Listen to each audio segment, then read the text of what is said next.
성경의 저자는 성령 하나님이십니다. 그래서 성령님이 모든 시대와 상황과 환경을 관통하는 계시를 말씀 안에 넣어두셨기 때문에 그 안에 중첩되는 다른 의미가 들어있을 수 있습니다. 다시 말해 하나님의 말씀은 그 안에 여러 중의적 의미가 들어있는 경우가 많습니다. 여기서 중의적 의미란 개인적 차원에서는 같은 구절을 여러 번 읽을 때마다 항상 다른 의미로 조명되는 레마의 말씀이 그런 경우입니다. 그리고 말씀 안에 감춰져 있는 시대적 섭리 또한 한 구절 또는 한 단락 안에서 두 가지 이상의 의미가 중첩되어 있을 수 있습니다. 이처럼 하나님의 말씀은 모든 차원을 초월하여 역사하는 살아있는 말씀이기 때문에 저자이신 성령의 인도함 속에서 말씀을 대해야 합니다. 인간이 쓴 다른 모든 책들은 그냥 작가가 의도한 그 한 가지 의미만을 담고 있습니다. 허나 하나님의 말씀인 성경은 모든 것을 초월하여 역사하시는 살아있는 말씀 그 자체이기 때문에 우리가 성령 안에서 말씀을 대하게 되면 읽을 때마다 다른 의미로 우리에게 적용될 수도 있고, 특히 하나님이 감춰두신 시대적 섭리의 경우 한 구절이나 한 단락 또는 같은 상황 안에 하나님이 뜻하신 두 가지 이상의 섭리의 비밀이 들어있을 수 있습니다. 간단한 예로 마태복음 24장 37절 이하에 보면 예수님의 다시 오심에 관해 이렇게 말씀합니다. 노아의 때와 같이 인자의 임함도 그러하리라. 홍수 전에 노아가 방주에 들어가던 날까지 사람들이 먹고 마시고 장가들고 시집가고 있으면서 홍수가 나서 그들을 다 멸하기까지 깨닫지 못하였으니 인자의 임함도 이와 같으리라. 마태복음 24장 37절로 39절. 여기서 인자의 임함은 데살로니가 전서 5장 1절에 나오는 주의 날을 의미합니다. 즉 주님이 하늘로부터 강림하시는 날입니다. 그런데 주님이 강림하시는 그때가 노아의 때와 같다고 말씀하시면서 사람들이 시집가고 장가가고 먹고 마시면서 마음껏 누리고 즐기는 생활을 한다고 말씀합니다. 그렇다면 여기서 말씀하는 주님이 강림하시는 때가 환난 중이나 환난 끝이라는 건 성립되지 않습니다. 왜냐하면 환난의 때는 우리가 경험해보지 못한 심판의 때입니다.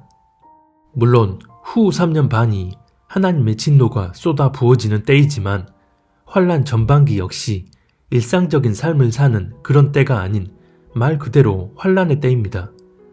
당장 계시록 6장에 나오는 7인의 심판만 살펴보더라도 전 3년 반 환난 역시 노아의 홍수나 소돔과 고모라 때보다 더하면 더했지 결코 덜해 보이지 않는 진노의 때입니다. 내가 보니 6째 인을 떼실 때에 큰 지진이 나며 해가 검은 털로 짠 상복같이 검어지고 달은 온통 피같이 되며 하늘의 별들이 무화과 나무가 대풍에 흔들려 설익은 열매가 떨어지는 것 같이 땅에 떨어지며 하늘은 두루마리가 말리는 것 같이 떠나가고 각 산과 섬이 제자리에서 옮겨지매 땅의 임금들과 왕족들과 장군들과 부자들과 강한 자들과 모든 종과 자유인이 불과 산들의 바위 틈에 숨어 산들과 바위에게 말하되 우리 위에 떨어져 보좌에 앉으신 이의 얼굴에서와 그 어린 양의 진노에서 우리를 가리라. 그들의 진노의 큰 날이 이르렀으니 누가 능히 서리어 하더라. 요한계시록 6장 12절로 17절.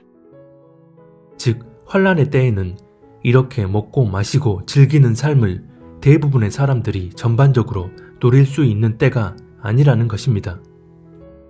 실제로 노아의 때에는 홍수가 나기 전까지 사람들에게 공통적으로 나타나는 시대적 차원의 어려움이 없었습니다.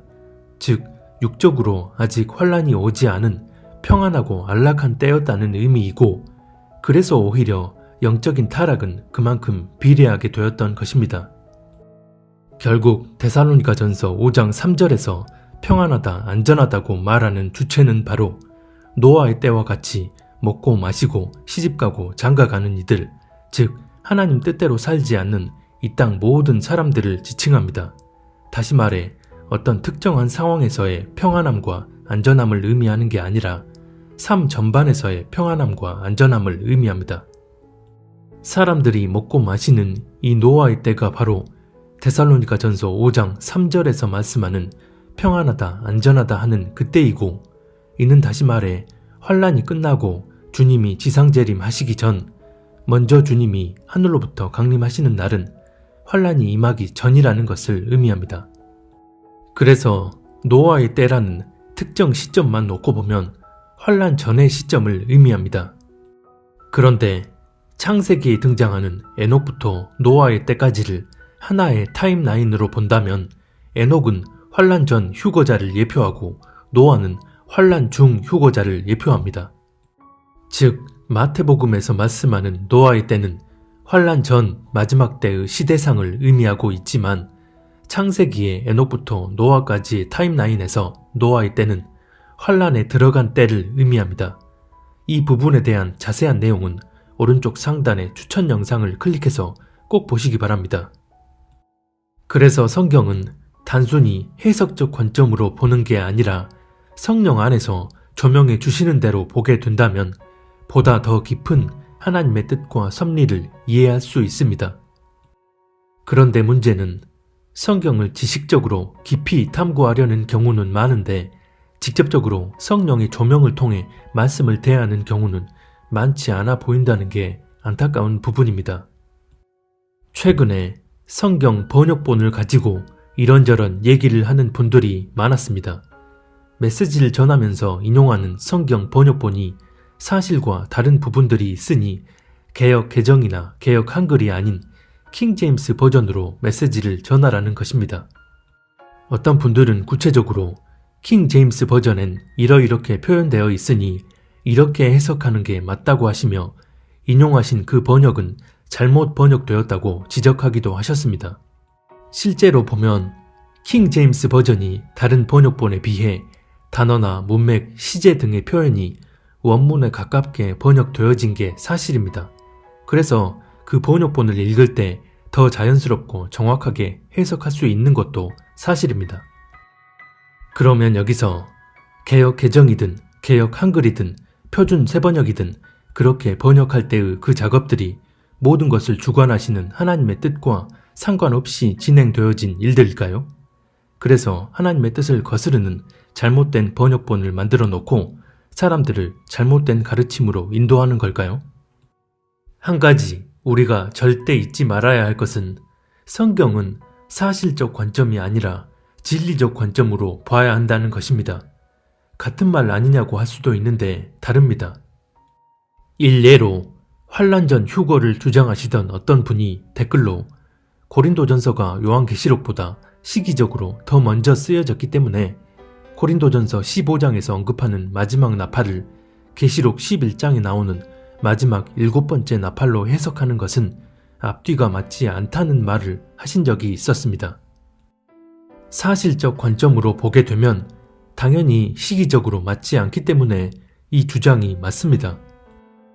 하지만 진리적 관점으로 보면 고린도전서 15장 말씀은 성령님이 계시해 주셔서 훗날 일어날 일의 예언의 말씀으로 기록되어진 것입니다. 그래서 성령이 저자에게 역사하셔서 그 구절을 쓰게 하실 때는 바울이 의도하고자 하는 게 아니라 하나님이 의도하고자 하시는 대로 쓰여지게 된 것입니다. 바울 본인이 의도하지 않았더라도 시간을 초월하시는 하나님이 하고자 하시면 시기적으로 늦게 쓰여졌든 먼저 쓰여졌든 간에 그 말씀 안에 하나님이 뜻하고자 하시는 의미가 그대로 들어가게 되는 것입니다. 하지만 성경을 사실적 관점으로만 보게 되면 하나님의 섭리에 대한 본질적 이해를 하지 못할 수가 있습니다. 시제도 마찬가지입니다. 성경을 보면 똑같은 단어에 대한 시제가 다르게 표현된 경우가 많습니다. 우리가 소망으로 구원을 얻었음에 로마서 8장 24절, 로마서 8장 24절에선 구원을 이미 얻었다고 말씀하고 고린도후서 1장 6절에선 너희가 위로와 구원을 받게 하려는 것이요 라고 말씀합니다. 똑같이 하나님을 믿는 성도들을 향한 구절임에도 구원받는 부분에 대한 시제가 다 다릅니다. 그러면 구원을 얻었다 라고 하니 한번 구원받았으면 그걸로 끝인가? 라고 생각할 수도 있고 반대로 구원받게 하려 한다고 하니 구원은 과정을 거쳐 훗날 완성되는 것인가? 라는 의문이 들게 됩니다. 이렇게 되면 여러 성경 말씀들을 통해 구원받는다는 본질적 의미를 이해해야 하는데 한 구절에 나오는 시제나 순서적인 부분으로 해석하기보다는 그 말씀 안에 내포하는 문맥적 흐름과 의미를 한 문단 또는 장 전체를 통해서 이해해야 합니다. 특정 구절에 대해 어떤 번역본이 원문에 가깝게 번역되어졌다 하더라도 보는 사람이 어떤 관점으로 보느냐에 따라 달라질 수 있기 때문입니다. 그래서 성경은 반드시 저자이신 성령 하나님의 조명을 통한 인도함을 받으며 진리적 관점으로 대해야 합니다. 이게 안 되면 진짜 하나님의 의도와 뜻은 제껴버린 채 말 그대로 해석을 위한 해석만을 하게 되고, 그렇게 되면 철저한 사실적 관점에 근거한 인본적 기준의 해석과 풀이만 하게 됩니다. 분명한 것은 정말 하나님을 경외하고 겸비하게 스스로를 돌아보는 사람이 개역 한글이든 개역 개정이든 말씀을 대할 때 그 사람은 성령의 인도함을 받기 때문에 설사 단어나 시제 등에서 완벽하지 않은 부분들이 있더라도 그런 것들이 그 사람과 하나님 사이의 본질적 관계를 방해하거나 끊게 만드는 역할은 전혀 하지 못한다는 것입니다. 즉, 성령의 인도함을 받는 분들에겐 그런 부분들은 아주 지엽적이고 비본질적인 부분이 되어지는 것입니다. 뭔가 사실적 관점에서 오류가 있더라도 해당 구절의 본질적인 의미에 대해선 반드시 조명해 주시고 인도해 주시기 때문입니다. 그래서 성령께서 하고자 하시면 얼마든 일반적으로 유통되어 있는 다른 번역본들을 통해서도 당신의 뜻과 섭리를 깨달을 수 있도록 인도해 주십니다. 말씀의 저자이신 성령님이 우리 안에서 하시는 역할은 우리를 진리의 길로 인도하시는 것이지, 오류 없이 정확한 구절을 많이 익혀서 지식이 쌓이도록 인도하는 게 아닙니다. 하나님이 역사하시는 범위엔 제한이 없습니다. 능력의 한계로 인해 그 범위가 제한받지 않는다는 것입니다. 다만 당신의 공의의 속성에 의해 그 자체가 악으로 통용되는 수단은 결코 선한 매개체로 사용하지 않으십니다. 예를 들어 클럽에서 술을 잔뜩 먹고 광란의 파티가 벌어지는 곳에서 절대 성령이 임하지 않고, 또 하나님 예수님을 감히 입술로 언급하지만 신천지 같은 이단들이 벌이는 집회에서는 성령의 역사가 절대 일어나지 않습니다. 마찬가지로 대놓고 악의적 의도를 가지고 성경 전반을 곡해하고 변개시킨 번역본이 있다면 하나님을 경외함으로 성령의 인도함을 받는 사람에겐 애초부터 그런 번역본을 접하지 않도록 성령께서 인도해 주십니다. 그래서 우리에게 유일한 전제 조건은 어떤 번역본을 보느냐가 아니라 하나님을 경외하고 자신을 돌아보는 겸비함으로 성령의 인도함을 받고 있느냐입니다. 이런 인도함을 받는 사람이라면 어떤 경우엔 성령께서 좀 더 정확한 표현이 기재된 번역본을 통해 말씀을 읽고 깨달을 수 있도록 인도할 수도 있고, 또 어떤 경우엔 말씀을 탐구하고자 하는 마음을 부어주셔서 주석 찾고 히브리어 원문 찾고 하면서 노력하게끔 인도하셔서 당신의 섭리를 알게 하실 수도 있습니다. 하지만 이것은 어디까지나 하나님이 뜻하시는 바에 따라 그 사람에게 당신의 섭리를 그런 방식으로 알리고자 하기 위해 그렇게 인도하신 것이지, 무조건 흠없는 번역본을 보고 성경을 연구하고 분석한다고 해서 하나님의 섭리를 알 수 있는 게 아닙니다. 우리가 하는 모든 판단과 분별, 생각의 기준점을 살아계신 하나님께 두지 않으면 하나님과 온전히 동행하지 못하게 됩니다. 즉, 성령의 인도함이 전제되지 않은 상태로 말씀을 연구하거나 더 정확한 번역본을 본다고 하나님의 섭리를 제대로 알 수 있는 게 아니라는 것입니다.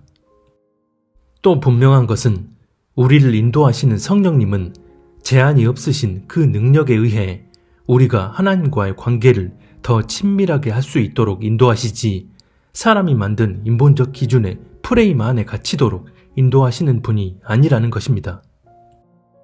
그래도 다른 번역본들은 번역상에 오류가 많아서 그런 번역본들을 보면 미혹될 여지가 많고 하나님을 바르게 알 수도 없고 성령이 우리를 인도하실 수 없다고 생각하신다면 오히려 하나님이 역사하시는 섭리의 한계를 자기 기준대로 정하고 있는 게 아닌지를 진지하게 돌아보셨으면 합니다.